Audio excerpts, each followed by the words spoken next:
Well, hello, friends. This is Tom and Heather from Shadowfields, and this is Monday in the studio.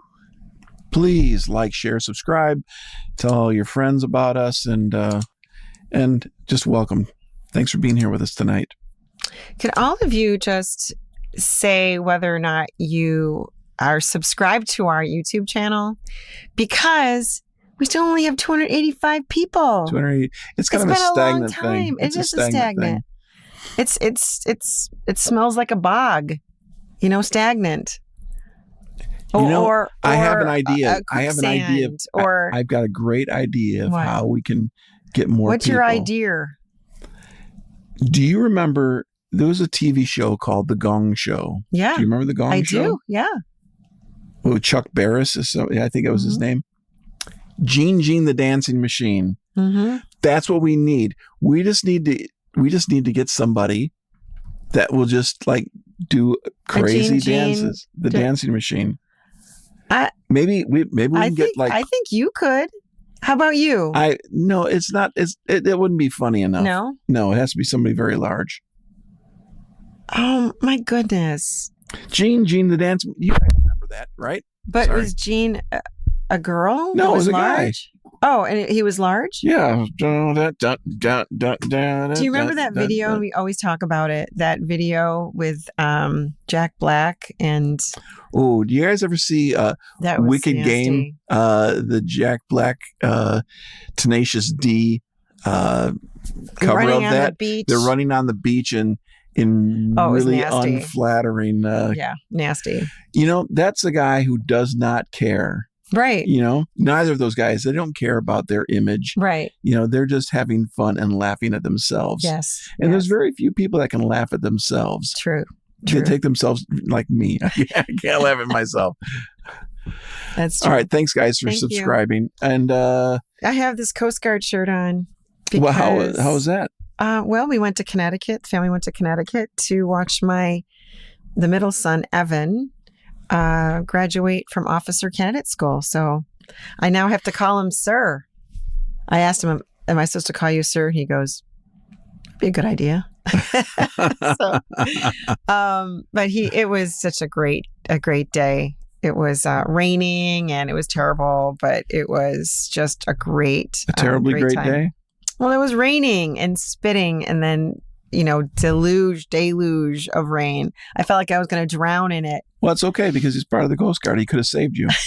There'd be somebody there to save me. Throwing you out of life raft or something like that. But we were on base and I got to go to something called the Exchange and buying clothes and stuff like that. And they had a lot of Coast Guard gear.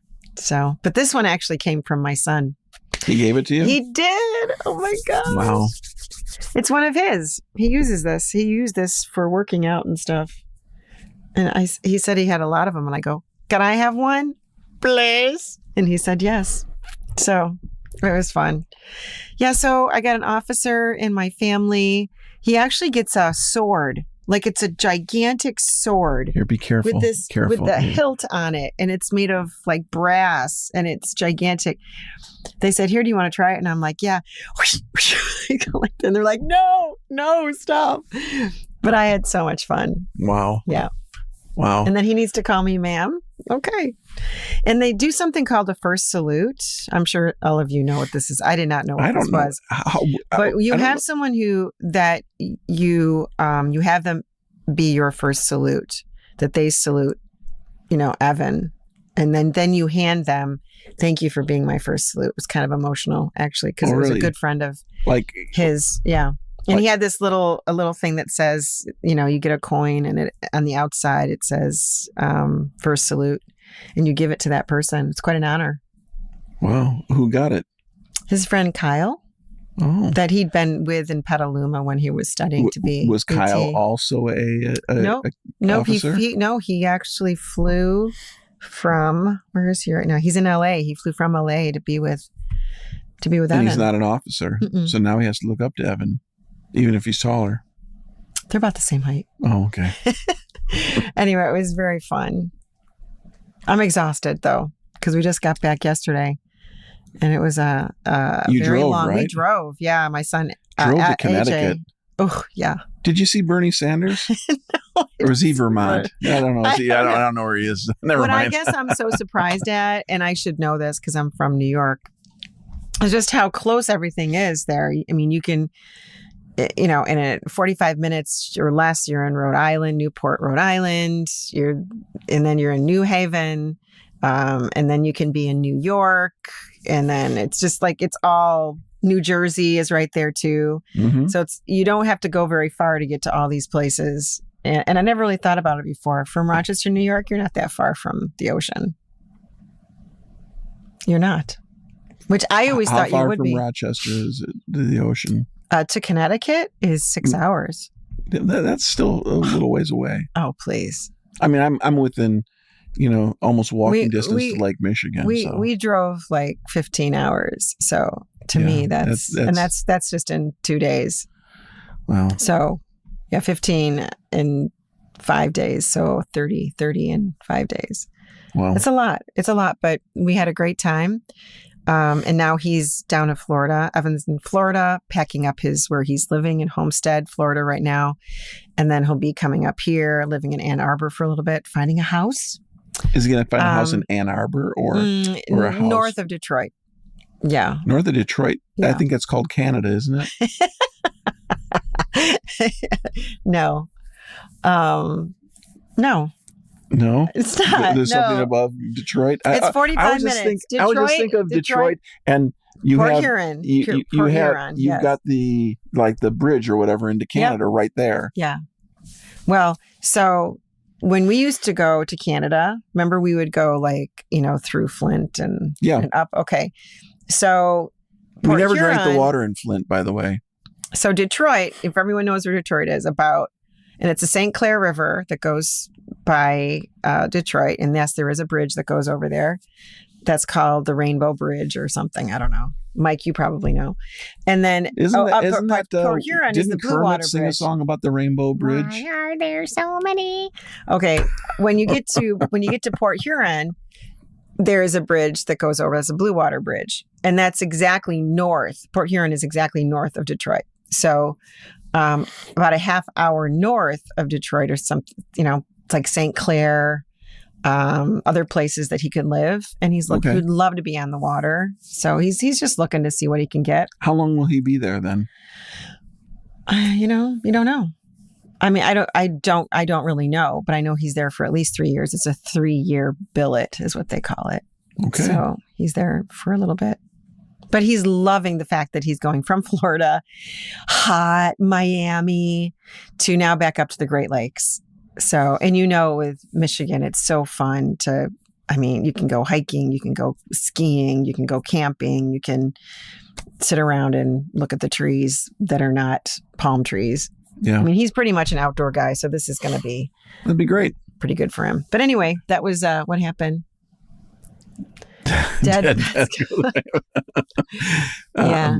That's sad. Hey, Becky and Steve. Steve, how are you feeling? Yeah, Steve. Awfully concerned about you. Yeah. Can't leave you alone for 2 seconds. Hey, Tony, have you done any a bacon of ribs lately? I think, didn't you have a contest last weekend, Tony? I never heard about that. I thought there was maybe he didn't want to tell us. I don't know. I could be wrong. Yeah. You're always number one with us. Always. All right. So what happened in the studio last week? We wrote a song. You can't say if you're going to give me hints. We wrote a song. It's kind of he's alive and doing okay today. We're very glad that he's doing okay. Yes. We wrote a song. It's kind of going back. It's very much like an album number 4 kind of song. Yeah, they don't know what album number 4 is. So it's acoustic guitar based. That's all I wanted to hear, right? Yeah, all I wanted to hear was that album. Yeah. And there was a lot of really pretty acoustic guitar songs on that one. Like it's very sweet. It's very Morning sweet is song. Broken. That and so that's what we worked on last week. We actually wrote it, and you came in with a melody, and you came in with lyrical ideas, and it was like bang, done. Right. It was fun. Maybe it might even get played at Hey Nani. Yeah, it's that simple, really. Hey Nani, it's happening on the 16th of May. Do you got your tickets, everybody? I keep saying I'm going to post it. We're going to send out a mailer. Yeah, so we should probably do one every week. Got your tickets? If you're not on the mailing list, you got your tickets. Please sign up on our mailing list by just going to shadowfields.com, and there's a sign up for the mailing list. I think we should do a $100 giveaway. That anybody who comes to that night will get a $100 giveaway. There'll be like gifts. There'll be gifts. There'll be T-shirts. Elon Musk was going to give $1 million. One person $1 million for coming to our show. Now, it could be you. It could be you. I'm not saying it's not. But there's not as many zeros in this one. So yeah. So Tony, there is as many zeros. They're just on the wrong side of the decimal. Yes. the minus. Yeah. Gotta book my flights first. Mike, you're coming. Oh wow, that would be excellent. That would be a lot of fun. Becky and Steve, we're gonna be having our first ticketed show in a long time at Hey Nani in Arlington Heights. This is the first ticketed show since... Oh, it's been a long time. No, we did a ticketed show last year at the Moonlight Theater. We did. Yes. So, but it's still been about a year. Yeah. We haven't been at Hey Nani since the ill-fated... Prior to COVID, right? Yeah, we put out the 6th album, Festival for One, and then we played at Hey Nani. Yep. And then we set up a tour. We went on tour, and in February, and came back from the tour. Everybody was feeling horrible, and then we're out March. It was St. Patty's Day. Goodbye. Yeah. So we're excited about that. Yes, Mike, you were right up front, as I recall, on the right side. Yes, you were even in the green room. Yep, which wasn't all that green. No, and it was across the street. Yeah. All right, so. Anything else? What else we got going on? Well, I had something going on. Oh, please do tell. I've been working with the record label and stuff like that. I basically handed off all my material to them for your album, for my album. Yeah, the and I just said, here's all the artwork that I have at this point and some pictures. Have at it, because I've got to move on with life. And I don't know what they're doing with it right now. I haven't heard. Yeah. But I thought I needed to get Pat Culligan in. Sure. Yeah. So I could videotape him, like a little interview thing. So Pat was doing the drums on it. Yeah, Pat played the drums on the album. And I also wanted to record him playing the drums on the songs. Right. So that if I end up doing a video for any of the songs, at least I'll have some footage. That's cool. Yeah. It was a real challenge. Because most of that stuff is really hard to play, and changing time signatures and tempos on a continuous basis. He was wrestling with that stuff, and then trying to remember exactly what he played. So I said, you have to play that fill the exact same way as you played it on the record. He said, but I never played it that way on the record, because he might tweaked it, didn't you? Well, he would be. We'd get to a section. I'd say, I need a killer fill here. Yeah. He'd play. I'd loop it like 4 measures, and he'd just do killer fill after killer fill. And then after the fact, then I picked the one I like. Right. But he never actually played that fill in the song at the same time. We know you're a slave driver, so I am. Yeah. So it was But you got what you needed. It was a challenge, and we had fun. Good. And he's still talking to me. So did you did something with we'll talk about this later, because we got to get to this. Steve wants to know if he can donate. What does that mean? Donate. Yeah, we do have ways to donate.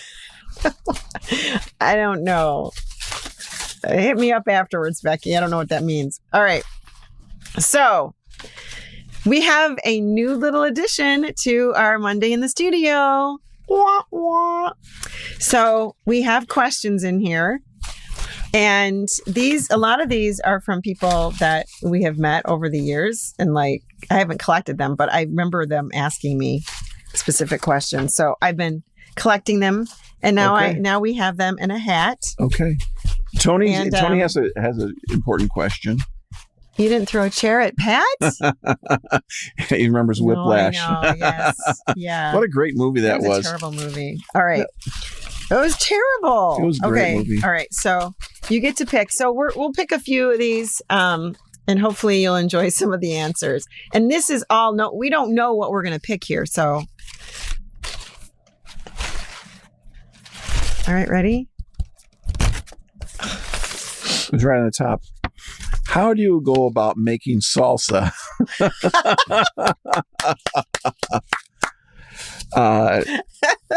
So this is what people have asked about your salsa. I have Can you make this brief? I'll make it really brief. I do make a killer salsa. I make salsa too. All right. See how yours compares. Sure. All right. So basically, I'll start off with 6 large tomatoes and two of those larger cans of canned plum tomatoes. Yes. Drain those, put them in a blender, put them in a pot, cook them down. The regular tomatoes, put them in the oven.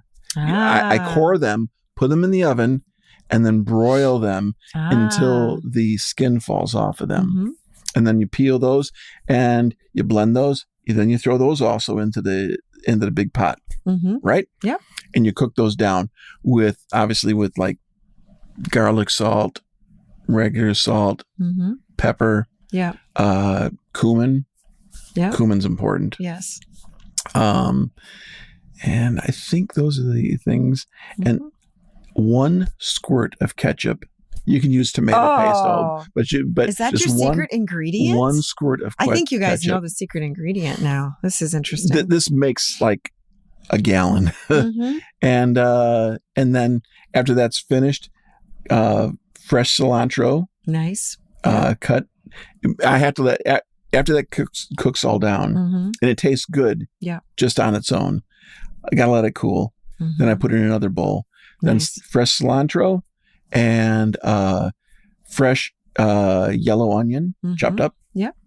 And just a tiny bit of lime juice. Nice. Fresh lime juice. Yeah. And that's it. Nice. It's and you'll have this huge thing of it. Maybe we just start a cooking show. It would be very short-lived. And today I'm going to show you how to make peanut butter and jelly sandwiches. Or here's salsa next day. And here's my salsa. Because you don't really cook a lot, do you? Really? No, I think salsa is basically the only thing I can cook. Yeah. Do you love that? That's a great question. How do you make Lovely. salsa? Thank you. So the only thing that I can tell you that I do that's probably different is that I use the grill to cook. So I put all my the tomatoes. I forgot. Serrano and jalapeno peppers. Right. Both of them in foil in the oven, and they cook until they're soft. Yeah. And then I chop off the top, I de-seed them, take the seeds out. The seeds are bitter and also way hot.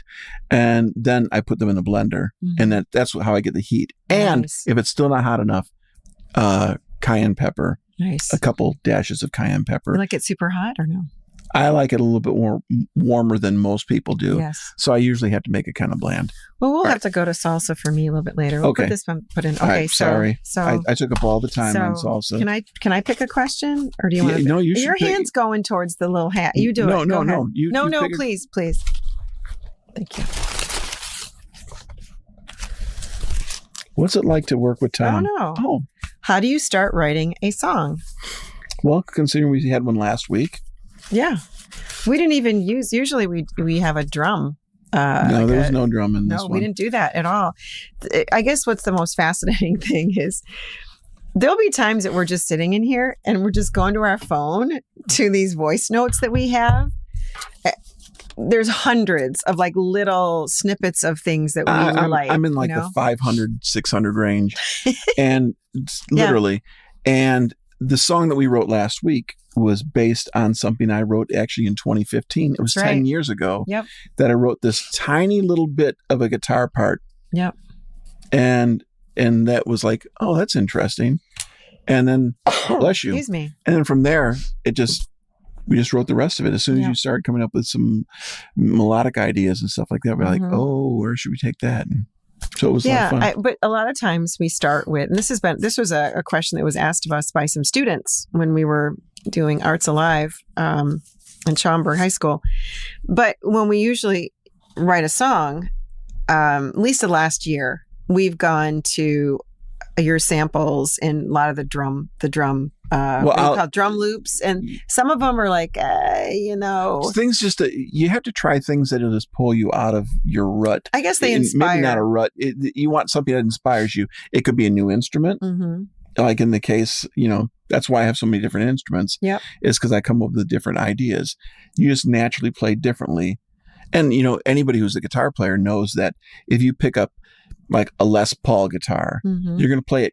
You're going to play everything completely different than you would if you picked up a Stratocaster or a Telecaster. Right. They just lend themselves to something different. Yeah. And so when we throw together like ideas with beats or some type of rhythmic pattern or something like that, it's a starting point at something like, oh, we never really used that before. But it is something that if I hear it, and when I do this, I'm like, oh yeah, I like that one. Because it inspires something in me. Like I hear it and I go, oh, I could write for that.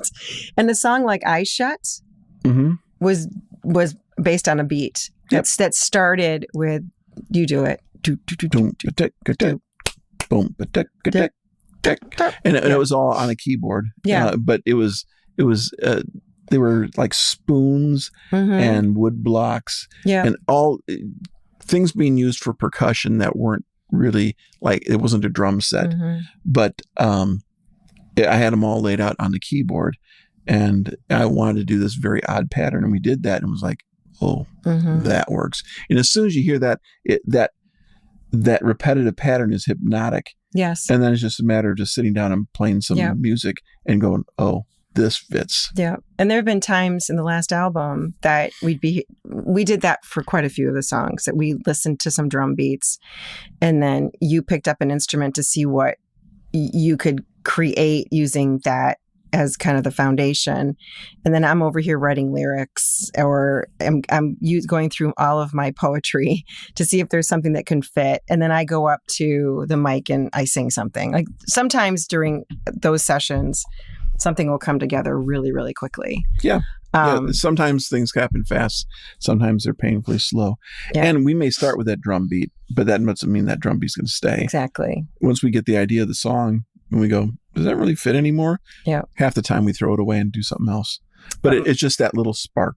But Mike is asking what comes first, the melody or the lyrics? And I kind of write, I do. I'm not sure if you do, but when Tom Petty wrote, he'd have something that, he'd have the chords and he'd be just playing around with something, but the words would come to him, and then he would create the melody from the words that he was already thinking about. So it's not like you're force fitting, and we've done this before, is when you force fit lyrics into a space. It doesn't usually work. It's like, what? There's no room at the inn. I mean, it's you're force fitting something which you either got to write the lyrics according to the music that you're given, or you write music against the lyrics that you're given if you want them to somewhat match up and not have a real struggle. But what I've been doing lately is just going up to the mic with lyrics and trying out a few melodies, and Tom will go, or I don't know. I'm like, wait a minute. I'm going to do another one. Let me try it again. And then I'll go, wait a minute. I want to try it again. You're not usually open to suggestions. No. Not during that moment in time. Not that. Because I really want to work it until it's something that's repeatable. So, and you do the same. You're like, wait a minute. I'm going to wait until there's something here that we're repeating over and over again as it's almost set, and you can feel it when it's there. And then sometimes there's some tweaking around and notes and stuff like that. But for the most part, it's been a lot of fun. We work in very different ways when we're writing. I will not even do a scratch vocal. I won't hunt for notes while I'm at a microphone. I'll figure it out on the piano. I'll have it in my brain completely, and then I'll just go do it. Yeah. And you just experiment with ideas. Yeah. Even on alto parts, if I say I'm going to work on an alto part, to something that you've done, I'm like, give me the space. Let me do it. Don't touch this. As an arranger and knowing the music, I'm like, here are the 3 notes that you can, and I don't even want to know those. I don't want to know. And sometimes I come up with like a 6. There have been times absolutely magic happens when you don't have a physical structure upon it. You just let it kind of freeform. There is often times that happens where you will sing something that I was not expecting because you have this tendency to not sing anything within the triad. So if it's a C chord, chord is spelled C, E, and G. Yeah. It's a triad. Yeah. You play those 3 notes and you could sing any of those 3 notes and you're going to be okay on that chord. Right. But you won't sing that. You'll sing a D. Mm-hmm. Yeah. Which is the 2nd. Yeah. Or you'll sing a B flat. Right. Which is the 7th. So you typically... Yeah, I meander around, but there's also, because of the chords that you pull together, that sometimes I want to have the melody rise above the chords. So you're not feeling every single movement. Instead, the melody is sweeping across the top of it, gently touching sometimes. While the chords are changing, but you're staying the same on the melody. But I'm staying there, which makes it, it allows the song to move in a different way than it normally would have. Yeah. Else it'd be really pedantic. Dun, dun, dun, dun, dun. Instead, it's, Anyway, so that's... Okay. Hopefully you've enjoyed that. We have time for one more question. We have time for one more question. You got a huge hat full of questions. We have so many. If you guys like this kind of thing that we're doing, just let us know. What other recipes would you like to know about? Maybe you could talk about soup next time. I have no idea what these are. How do you build a song? It's the same thing. All right. That's wrong. Okay. Don't pick out how do you make salsa again. What comes first, lyrics or the song? We're answering too many of these questions. Why don't you pick one? I feel bad. No, you have to do it. I picked the wrong one. Okay. All right. How do you know a song is finished? A mix, when you're mixing a song, it is actually never finished. A mix is never finished. It's abandoned. Yeah. That's 100% the truth. You work on something and you work on it and you work on it. And you get to a point where you're not making it necessarily better. You're just going to make it different. That's when I know I'm done. Different? What about if different is better? I can tell the difference between what's different or what's better. Mm-hmm. 90% of mixing is fixing. Mm-hmm. It's like, oh, those aren't lining up quite right. I need to find a better version of that. So, but anyway, as far as the song goes, the basic structure of the song has to make you feel something. Mm-hmm. If you don't feel something when you hear a song, the song isn't very good. At least for me. Yeah, it has to have some kind of emotional connection with it. Music is supposed to be a way to convey emotions. Mm-hmm. If it doesn't convey any emotion at all, it could be anger, it could be sadness, it could be happiness, it could be whatever. But if it doesn't convey, if it doesn't move anybody, mm-hmm. then it's really just kind of noisy.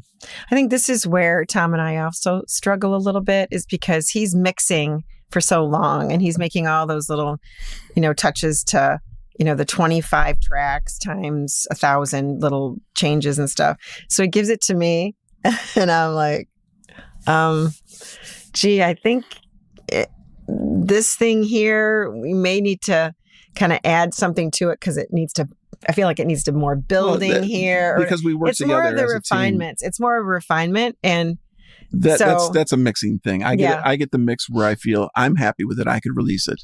And then I give it to you and you'll say, I hear these things. I'm not hearing this note. Could you bring that note out? Yeah. Or it's getting boring here. What can we do to make that not so boring? Yeah. And there's all kinds of tricks that you do to make something interesting, because a recording is not like a live performance. A performance, there's the excitement of being there, like at Hey Nani. Like at Hey Nani on the 16th. But when it comes down to a recording, it has to be good on its own. Yeah. And there has to be enough ear candy that people will listen to it multiple times. If you listen to it and you've heard everything there is in that song on the first listen, it doesn't have much of a lifespan. Right. Yeah. And we did finish up our song Playing in the Rain. So we're going to be working on a video for that. Yeah, I think we're probably going to release it before we have a video. Really? Yeah. Okay. Yeah. But thank you for joining us tonight. It is now 8:30. Let us know if you like this little edition. I might need to make some music for this. Like, okay, it's time for questions and a hat. And Becky says that Steve wants you to know that the lampshade behind you is crooked. Oh, it is. That's so poorly done. Please like, share, subscribe, and click on that notification bell so you'll stay connected to us whenever we go live. We love you all. Have a great night. Thanks for joining us. Can I say one thing about the lampshade? It was used as a prop yesterday during Pat's thing, and that's why it's crooked. I'm going to write down your question, Mike. So thank you. I'll put that in the hat for next time. All right. Well, thanks a lot, guys, for being here with us. And we'll see you next week on Monday in the studio. Good night, everybody.